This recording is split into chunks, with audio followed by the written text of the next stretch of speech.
Hey, je reviens avec une petite vidéo, en fait, juste un truc un peu fait comme ça, sur le moment. Donc voilà, voici la bague que je viens de réaliser là. Et en fait, je voulais juste faire cette vidéo parce que je me dis que c'est bien de temps en temps de faire ça. Ça décomplexe vachement, surtout pour les personnes qui arriveraient ici et qui débutent ou même qui ont qui commencent à avoir une certaine technique mais qui se posent toujours des questions ou qui parfois doutent un peu de leurs compétences. Bah voilà, on va dire c'est un petit peu une leçon de vie pour moi. De toute façon, les bijoux, ce métier m'a appris beaucoup sur moi-même. Et du coup, en fait, bah voilà, je voulais te présenter la bague finale. C'est une de mes réalisations préférées jusqu'à de 2019 là pour l'instant. Je rêvais de me faire une bague comme ça depuis des années. C'est une turquoise naturelle qui m'a coûté une coquette somme, mais qui est absolument géniale. La qualité est vraiment extra. Et du coup en fait je voulais faire ce genre encore. C'est très indien d'Amérique, c'est très typique voilà d'Arizona de par là quoi. Donc je voulais faire ça j'adore les câbles tressés comme ça, je voulais faire ça depuis un moment et j'ai pu enfin mettre à exécution le plan un peu au hasard parce qu'à la base voilà, ce que je voulais faire c'était le premier essai que j'ai fait. J'ai passé une après-midi à bosser dessus comme une malade et en fait pour au final là c'est amoché parce que j'ai dû la sortir, du coup la dessertir. J'ai essayé de faire du martelé autour pour texturer, enfin c'était absolument ignoble.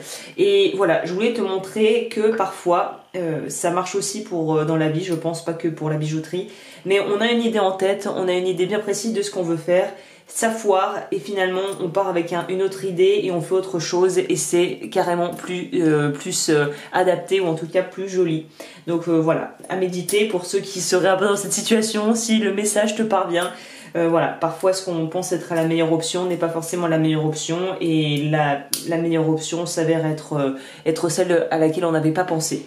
Donc ça c'est dit et j'en profite aussi, donc bon ça va falloir que je le désosse évidemment, mais s'il y a des personnes qui veulent que je fasse un cours sur ce genre de bague, sur ce genre de bijoux avec du tressé, du fil tressé et voilà ce genre de choses, je me suis vraiment beaucoup amusée à le faire. Donc si quelqu'un veut, s'il y a plusieurs personnes qui sont partantes pour un cours, je le ferai avec plaisir parce que c'est quelque chose que j'aime beaucoup faire, donc enfin que j'ai pris beaucoup de plaisir à faire et de toute façon c'est un genre de modèle qui je trouve voilà qui est très simple mais qui est ultra efficace.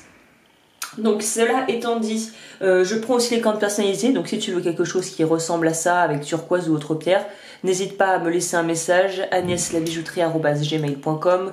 Et je crois que je t'ai tout dit pour l'instant. Il y a le cours qui est sorti hier, qui est dispo maintenant en ligne. Les abonnés inscrits à mon site ont moins 15% sur tous les cours, donc si ça t'intéresse, vas-y fonce. Et que te dire d'autre? J'ai encore des choses en préparation évidemment, tu t'en doutes. Mais là j'en parlerai en temps voulu et du coup bah, je crois que je vais m'arrêter là. C'était juste une petite vidéo express pour voilà rassurer les gens. Oui, je fais même après beaucoup de pratiques, je fais toujours des merdes. Et finalement parfois ce qu'on pensait être super et l'idée de base qu'on pensait être génialissime s'avère être moins bien qu'une idée venue un peu au hasard. Donc voilà, à méditer et je te dis à la prochaine pour de nouvelles vidéos. Ciao!